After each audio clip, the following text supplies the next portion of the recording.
Bem-vindos ao Risk Insights Brasil, o podcast que analisa identidade, fraude, compliance e decisões críticas no ambiente digital.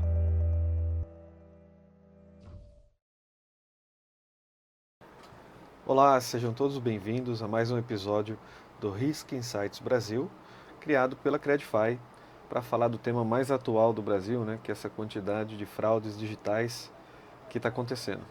E hoje aqui conosco, além do Pedro, que participou do primeiro episódio, Pedro Maia, diretor comercial da Credify, temos também o Mário Monteiro. Tudo Sejam bem, muito gente? bem-vindos. Obrigado. Bem-vindo, Mário. Legal. Então hoje a gente está aqui para falar um pouco do risco de fraude e aprofundar ainda mais o tema que a gente fez no primeiro podcast. Aqui a gente trouxe alguns dados para vocês. Hoje, mais de 24 milhões de brasileiros aqui já foram vítimas de golpes financeiros, envolvendo Pix e meios digitais. O prejuízo acumulado por ano no Brasil passa de 29 bilhões de reais, e o sistema financeiro vem se regulando cada vez mais, meio a essas tentativas de fraude. São milhares de tentativas por minuto e a gente tem que estar preparado, não é isso mesmo? Totalmente. A fraude é cada dia maior, o brasileiro é muito... O brasileiro é muito forte nisso, impressionante como eles conseguem fraudar, e as empresas tentam se preparar. Por onde eu passei no sistema financeiro, as empresas tinham um foco total em fraude e estudar todas as ações que acontecem hoje no mercado. Existe também uma questão regulatória, o governo, por meio dos seus instituições, tenta regular. Mas a verdade é que a tecnologia, o avanço da tecnologia acaba atropelando muitas vezes, até as iniciativas de regulação. Pois as fraudes acabam sendo mais sofisticadas e lançando mão de outras tecnologias. Então é um cenário muito vivo e depende de estar bem atento para evitar os riscos que ele imprime para todos. Você já tomou alguma fraude, Mário? Conta pra gente aí, você já teve algum caso? Eu já tive com cartão, que acabou virou um cartão que eu tive que cancelar, e cancelei a empresa também, justamente por causa dessa questão. A falta de segurança que tinha na empresa que eu estava utilizando. Então isso daí para mim foi primordial. E não tem jeito. Hoje, se você não está com uma empresa que está ligada a essas ações de fraude, você tem um risco gigantesco, como os números apresentam aqui no Brasil. É porque agora, nessas novas regulações do Banco Central, elas têm por regra que a culpa da fraude é da instituição. Sim. Se ela não fizer o controle do onboarding bem feito e não fizer o controle transacional bem feito, quer dizer, a culpa é ela e ela tem que arcar com os prejuízos. E existem algumas ações hoje no mercado que a pré-fraude, o inicial, a validação antes de acontecer a fraude, e também algumas empresas estão atuando muito forte com pós-fraude. Então isso é muito importante e está dando um bom retorno aí no mercado. Acho que isso que o Mário comentou é importante, porque você vai acabar avaliando e evitando recorrer nos erros que foram deixados acontecer nesse processo. O pessoal acorda, descobre que tem um empréstimo no nome dela, e vira uma saga, porque ela vai ter que provar que não foi ela que fez, e isso gera prejuízo para todos, para a pessoa que foi impactada, para o banco que vai ter que olhar no detalhe, tudo o que aconteceu, e isso tudo pode ser evitado, então assim, é por isso que a gente precisa debater esse tema, olhar as ferramentas que podem dar um suporte muito maior, porque hoje a fraude ela é uma escala, você tem uma indústria da fraude, ainda mais com o avanço da IA e da qualidade desse avanço, você tem aí deepfake, manipulação e uma série de outros dados. E o dado não pode ser analisado mais de forma isolada, Você não pode olhar só a biometria, você não pode olhar só a documentoscopia, você não pode olhar só a parte cadastral, Hoje tem que ser um conjunto de dados, para você ter um contexto do que está acontecendo, Então, acho que o grande avanço é você agora ter que olhar para o contexto de N situações antes de decidir, Então, acho que A grande contexto, mudança é essa, né? O contexto com o comportamento, né, daquele usuário, isso é muito importante. Então, você monitorar, óbvio, você olhar para a sua base histórica já vai te trazer muitas flags positivas, né, do histórico daquele cliente com a sua instituição. Cabe ressaltar também que o mercado, e até de forma importante, o governo busca regular, né, todo o compliance do mercado para exatamente trazer segurança, mas são níveis diferentes. Quando você pega um grande banco, né, que tem uma categoria mais elevada ali de responsabilidades junto ao Banco Central, os níveis de compliance, de segurança, são maiores do que uma fintech que está entrando no mercado agora. Contudo, na prática, a fintech ela tem que buscar a mesma qualidade, né, e se precaver com mais itens de segurança, porque o mercado do fraudador, né, existe um mercado de fraude, infelizmente, ele também se sofistica a cada dia. Não é só dar o crédito certo, né? Tem que ser para a pessoa certa, né? Exato. Porque você pode dar o crédito certo para a pessoa errada, né? Então esse é o grande problema, né? E isso que o Pedro colocou é legal, porque as pequenas empresas têm talvez pequenas fraudes, mas que o tamanho dela é terrível. Então, assim, a gente está preparado para atender as pequenas, as médias e as grandes empresas. E isso, o mercado tem que estar muito próximo dos mecanismos de antifraude. Recentemente, né, o Banco Central soltou um mecanismo para rastreamento do Pix, né? Então, ele consegue olhar não só na conta de quem recebeu, mas olhar as contas posteriores, né? Então, assim, o governo também está criando mecanismos, né, para poder evitar, né? E as instituições estão cada vez mais se falando. Também essa foi uma outra resolução do Banco Central, que foi o compartilhamento de dados, né, de fraudes que cada instituição teve entre os bancos, né, para aumentar ainda mais a prevenção. Mas ainda assim isso não é suficiente, né? Por mais que existam, né? Outro dia eu estava falando com uma instituição, um cliente, que tem grupos, por exemplo, no Telegram, com 180 mil hackers. E quando eles descobrem uma fraude, por exemplo, em uma instituição, em um determinado mecanismo, você imaginou 180 mil hackers recebendo uma informação que existe uma vulnerabilidade num processo. Quer dizer, do mesmo jeito que a gente está buscando melhorar os processos, os hackers também estão buscando as falhas nos processos. Então, assim, a complexidade, ela está aumentando muito, né? Então, se a gente não ter o contexto de comportamento, né, do dispositivo, dos dados que precisam ser validados, cada vez vai ficar mais difícil, né, essa proteção, né? A gente vê essa semana mesmo, né, a gente teve o caso aí de um banco médio emergente que teve essa invasão, né, das suas contas, houve transferências indevidas ali, a parte do recurso conseguiu ser recuperado, né? Então já é um esforço já do Banco Central em lançar mão de ferramentas aí para fazer a recuperação. Mas é aquela história, você vai fazer ali a regulação do sinistro, né? Então a pergunta que fica, né? Onde que nós erramos, né? Depois de um processo desse. E como resolver isso? Né? Como resolver isso? O pós-fraude pode fazer isso, trazer um pouco de volta do prejuízo, né? Mas o mais importante é você conseguir não iniciar esse prejuízo, né? Então, ter as ferramentas para que isso não aconteça. As regras, né? Tem que ser adequadas. Pensando nesse cenário, né, a Credify ela vem se posicionando, né, ao longo do tempo com as suas soluções, mais de 20 anos de histórico, e a gente está trabalhando, já vai fazer 3 anos no motor, né? E esse motor, ele hoje está muito mais sofisticado, né? Então, assim, a gente agora consegue avaliar muito mais informações simultaneamente, né? Então, os dados de entrada, comportamento, o dispositivo, as consultas, né?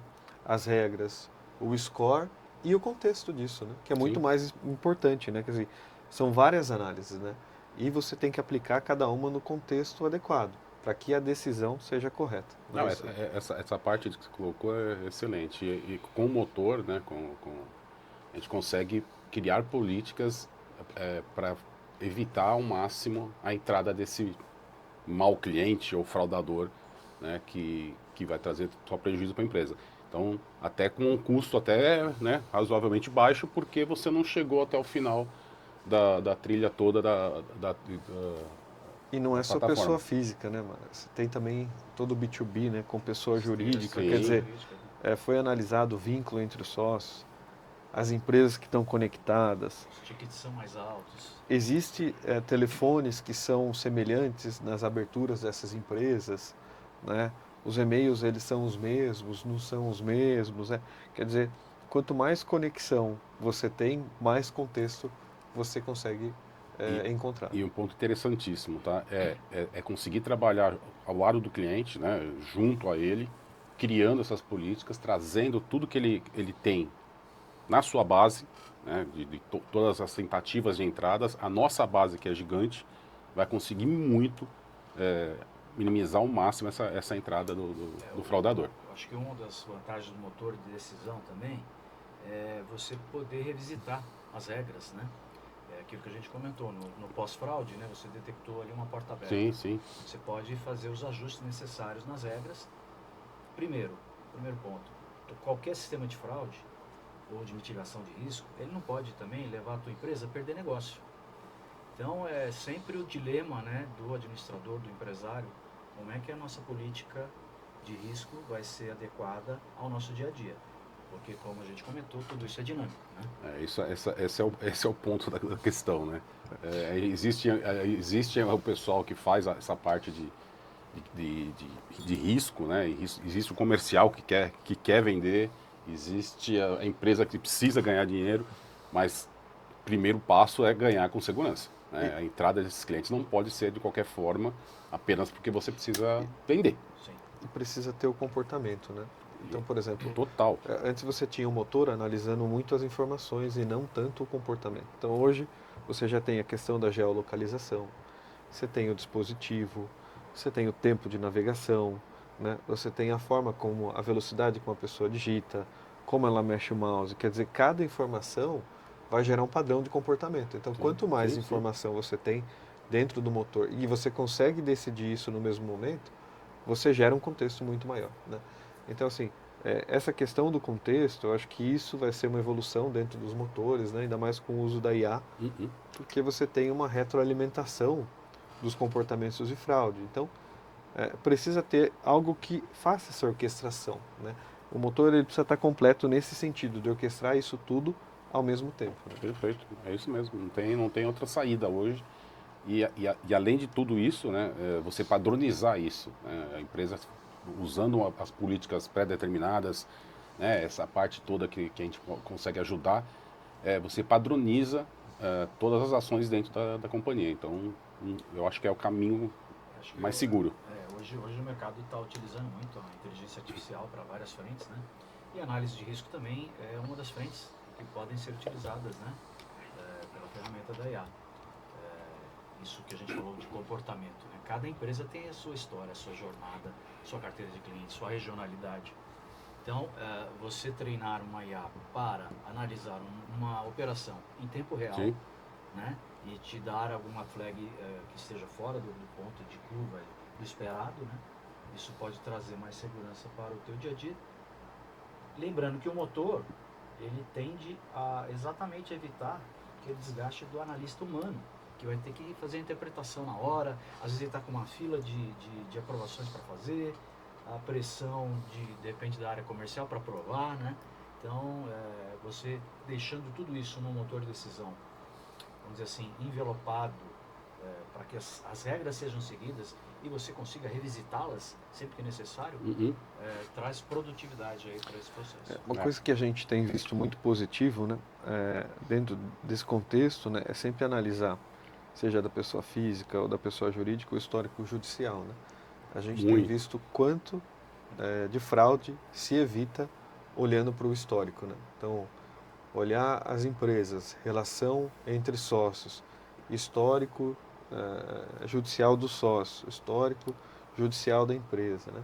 A gente vê que só o restritivo ele não consegue cobrir toda a informação daquele momento, né? Sim. Você precisa olhar para o histórico judicial, você precisa olhar para o histórico de comportamento, precisa olhar para o dispositivo, né? Então, assim, hoje, se a gente não tiver todo esse contexto dentro de um único lugar, tomando, né, a decisão, analisando aquelas variáveis todas e com a ajuda da IA, né, para as regras, a gente não consegue mitigar o risco dentro desse cenário, né, de milhares de fraudes aí por minuto. Eu lembrei de um exemplo até, né, do ramo imobiliário.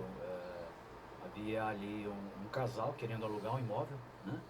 Estava ali com suas dívidas em dia, não tinha nenhum apontamento de crédito negativo, tinha renda suficiente para fazer aquela alocação, mas o histórico jurídico, judicial, a pessoa, ambos, tanto o marido quanto a esposa, tinha histórico de ações de despejo por falta de pagamento, né? Então, se houve isso com ambos, né, na trajetória histórica deles, acabou servindo de uma flag negativa para aprovação daquele cadastro. Na mesma linha, né, Pedro? Limpa nome, né? Limpa nome. Então, quando você pega muita execução de título judicial, de pessoa física ou pessoa jurídica, né, e você vai olhar o restritivo, muitas vezes não tem nada, é um exemplo claro de um comportamento que é atípico e que se você olhar, né, o contexto do restritivo, protesto, e não olhar para o judicial, você vai estar com problema também, né? Não, e foi o que você falou, né? Conjunto, né? Vai conseguir avaliar da melhor forma. Se a pessoa tem poucas informações para essa avaliação, ela não vai conseguir verificar isso aí. Quando você junta as informações, né? E você junta comportamento do dispositivo, né? E você gera histórico, né, do dispositivo, a digitação, movimento do mouse, geolocalização, olha o grafo, disso daí é muito mais claro a decisão. No grafo até, né, para avaliação de pessoa jurídica, é algo muito importante, porque você visualmente consegue detectar as relações econômicas daquela empresa. Então, muitas vezes é criada uma empresa nova, mas que está vinculada ali a determinada empresa que já está com histórico comprometido de crédito, né? E há relações entre os detentores das empresas, né?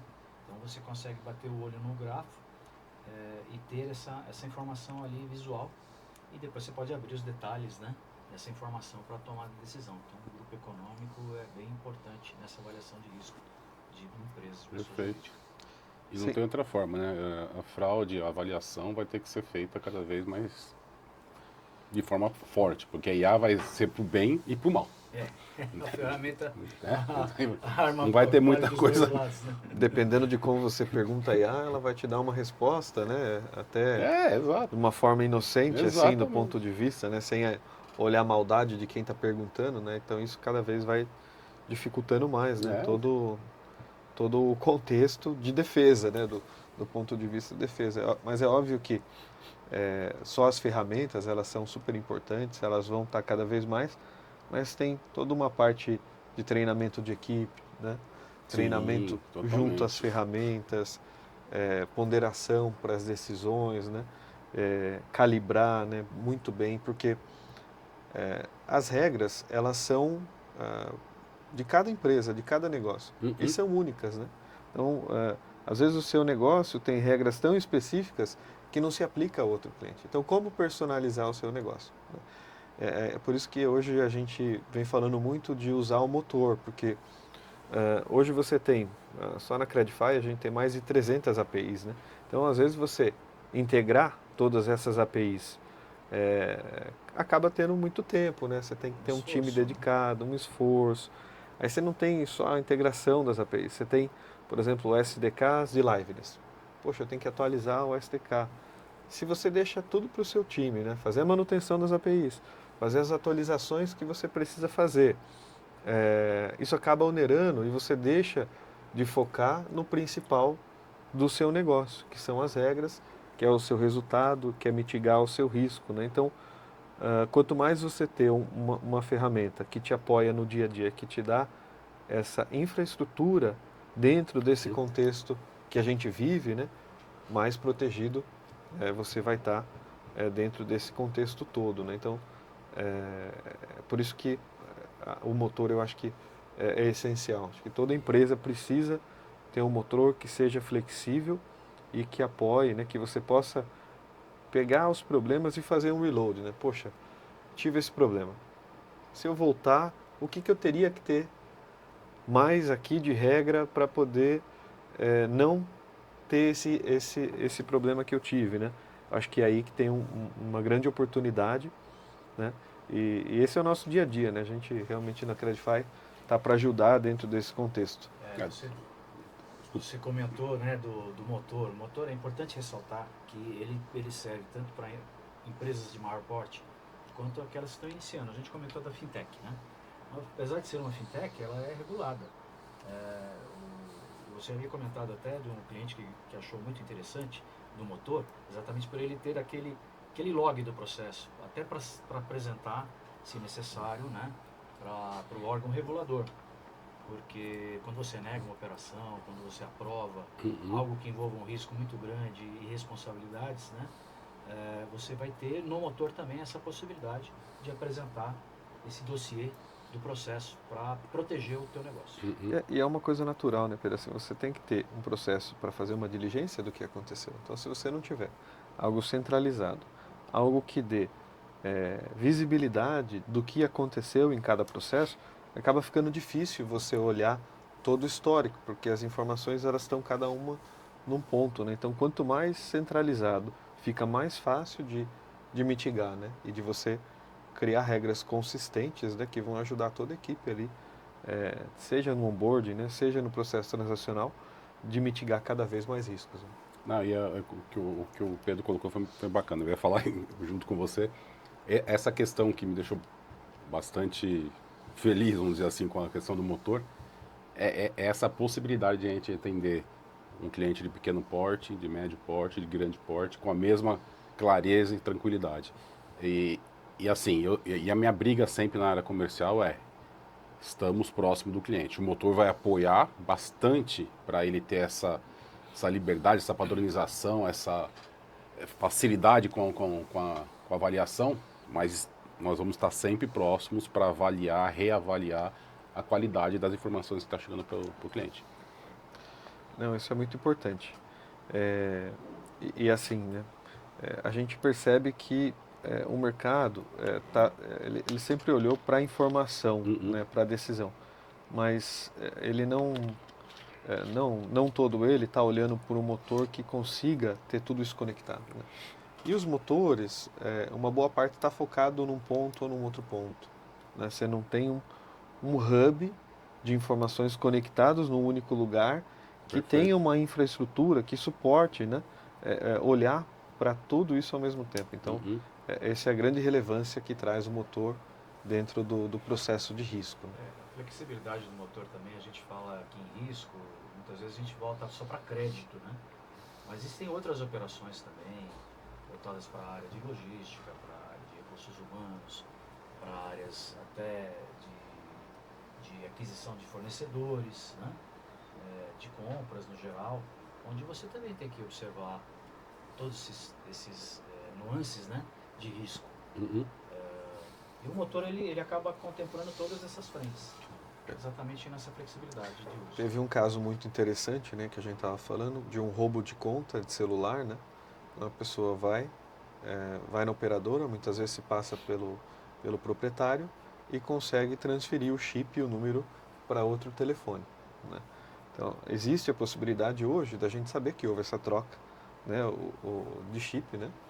Houve essa mudança. Então, se você tem no motor, por exemplo, um processo de avaliação onde você consegue ver que houve uma mudança, assim, minutos antes ou um dia antes do chip do celular, né? Poxa, isso é um alerta muito significativo, né? Isso pode evitar muitas fraudes. A gente já viu muitos casos de fraudes por roubo de celular, né? E hoje está um absurdo, né? Eu estava vendo, o governo agora divulgou, só em São Paulo são mais de 200 roubos de celular por dia, né?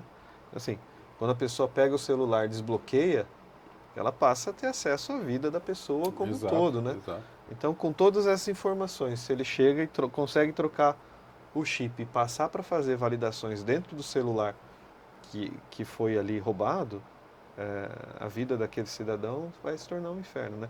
E dependendo, né, se for um empresário, por exemplo, né, que tem lá tudo histórico, falando com o financeiro das empresas, enfim, acaba sendo um risco. Né? Então, assim, ter quanto mais informações sejam da base interna da própria empresa, de todo o histórico do que ela já conseguiu, quanto bases públicas, privadas e outras bases de apoio que consiga conectar, olhando para todas essas informações, você vai dar um contexto muito mais claro.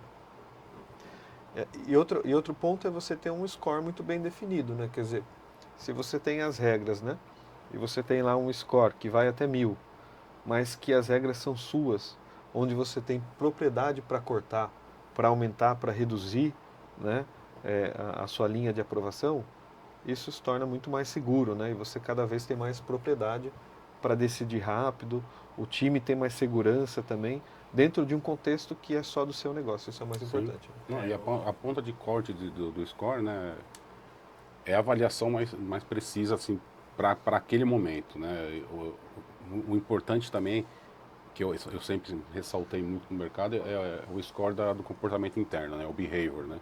Que isso vai trazer o comportamento externo e interno que o cliente tem com a empresa para uma atuação muito mais livre, né, e com a aceitação de cada crédito necessário para muito mais assertivo pro cliente. Acho que pegando até o gancho do que o Mário comentou, né, hoje a sua empresa está procurando uma solução de motor de decisão, procure uma empresa fornecedora que consiga exatamente trazer essa possibilidade de ter uma equipe junto para fazer o setup, para administrar as regras. Existem já uma série de quase uma centena de regras pré-estipuladas, né, pela Credify, mas os nossos clientes geralmente acabam customizando as próprias regras. Né? Isso é um ganho muito grande, exatamente para você não perder venda, não entrar no risco. Né? Então, Sim. essa parceria da nossa equipe na Credify traz essas possibilidades. E sempre fazer o reload é muito importante, né? Então, vou pegar esse mês, tive algum problema, deixa eu rodar com base nas regras novas. Como que ficou? Consegui evitar mais. Poxa, Sim. então melhorou, né? Então, ter os indicadores, principalmente safrar, né? Cada mês para ver quando originou, quando que eu tive maior inadimplência, quando eu tive maior indício de fraude, né? Safrar, ver e ter o histórico de regra, né? Quer dizer, a regra é uma coisa que a gente tem que tomar muito cuidado, né? Deixar um responsável alterar o quanto menos possível, manter esse controle numa pessoa. Do nosso lado, né, enquanto motor, a gente tem que garantir que qualquer ajuste, qualquer alteração em termos das regras fique muito bem documentado, né? Quem alterou, quando alterou, qual regra foi alterada, porque se você altera uma regra por um descuido ou, né, isso pode ter um problema. Então, por isso que o compliance, as políticas, elas têm que passar por um comitê, elas têm que ter todo um processo de validação para que você não exponha, né, nenhuma parte do cadastro, nenhuma parte transacional com algum problema ali para o seu negócio. E quando você colocou da safra, é legal também, ponto importante, né? Cada empresa, cada segmento tem seu momento de maior busca, né? De maior entrada de clientes. E isso é um outro problema seríssimo de risco, né? Então, naquele momento, ele tem que estar muito atento, né? E o motor e as regras que nós temos vai apoiar muito nisso, porque é um momento de euforia, né? É o momento de maior ganho da empresa no ano. Então, poxa, é a hora de estar muito mais ainda alinhado e firme com as regras que estão lá dentro. Sim, seja uma data comemorativa, né? Sim. Seja algo que vai trazer para o teu segmento uma verticalização de resultados. Voltando à questão do gerenciamento do uso das regras, da aplicação das regras, das mudanças das regras, né? O motor da Credify ele tem condições exatamente de trazer níveis de uso, né? Então, um usuário na ponta, um supervisor, um nível gerencial, você consegue ter tudo isso logado e acompanhar, né? Eventualmente, se o seu time fez algum tipo de mudança. Essa semana ainda, mais uma notícia de fraude, né? Onde uma instituição financeira, os funcionários estavam envolvidos com os fraudadores. Então, foram vazados acessos biométricos, né? E digitais no geral, e isso ocasionou, então, um desvio significativo de recursos. Né? Esse processo de avaliação, né, dos colaboradores, né, das instituições é muito importante. Né? A gente tem sentido uma demanda aumentando, né? Sim. Pela procura nesse processo de validação. Inclusive, a gente apoia algumas empresas novas de tecnologia que estão focadas nesse segmento, usam ali a nossa infraestrutura para poder apoiar no processo de contratação, né? Então, essa é uma coisa muito importante. De novo, volta para a questão comportamental, né? Normalmente, você tem ali um contexto, né? Então, se você conseguir mitigar com as informações, com o histórico, também no processo de contratação da equipe, isso é muito importante, né? Então, Com certeza. toda a parte de comportamento, né? E de cultura da empresa, ver se esse colaborador se encaixa nisso, isso é muito importante. Perfeito. E aí, todos prontos? Esse foi mais um episódio aqui do Risk Insights Brasil. Gostaríamos, em nome da Credify, de agradecer a todos vocês por esse espaço e ficamos à disposição para receber uma consulta, para ajudar no processo de validação da sua empresa.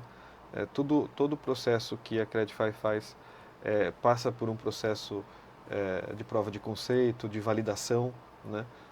Nenhum momento a gente assume uma conta sem que a gente tenha total segurança, tanto nossa quanto do cliente, que o processo vai funcionar, que o processo foi validado. Então, é um processo totalmente de confiança, né? A gente recebe muitos clientes, muitas vezes por indicação, mas a gente vê a procura aumentando a cada dia, né? Devido justamente a esse contexto que a gente vive no Brasil de fraude, do número aumentando significativamente, né? Seja das fraudes digitais, seja dos roubos aí e todo o contexto que a gente está vivendo, né? É isso, Mário. É isso, perfeito. Podem contar com a Credify, o time comercial está todo pronto e determinado aí para ajudá-los, tá? E essa proximidade eu sempre vou bater na tecla, tá? Nós estaremos próximos dos clientes, estaremos apoiando os clientes, estaremos trazendo ideias e recebendo ideias desses clientes, tá? Pode contar com a Credify, gente. Bem, falando da Credify, é uma empresa que já tem 20 anos de mercado e tem sua base de clientes. Eles estão há vários anos conosco, até mesmo várias décadas, né? A ter clientes com essa parceria. Então, vem para a Credify. Vamos conversar. Esse foi mais um Risk Insights Brasil. Aguardem o próximo episódio, pessoal. Muito obrigado. Obrigado. Esse foi o Risk Insights Brasil. Risco não é evento, é estrutura. Um podcast produzido pela Credify, referência em inteligência de risco.